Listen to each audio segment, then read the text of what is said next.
бойдоктор дейт, жигиттер аялдарга үйлөнгүлө эртерээк дейт. Не үчүн эртерээк үйлөнгүлө? Аял заты байлыкты алып келет дейт. Нике бул байлыкка себеп болот дейт. Куранда келет да. Iyyakum fuqara yughnihumullahu min fadli.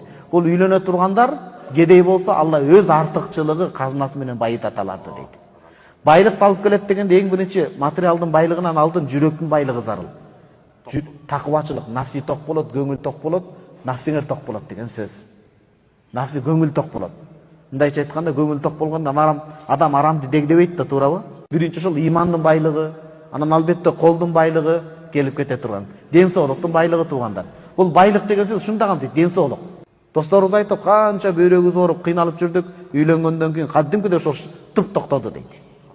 Көрсө бир дене жетишпей аткан экен да, бул ысык дене жетишпей аткан экен. Өзү муздак болуп аткан экен да. Жашоодо буга бир түнөк жетишпей аткан экен, чын?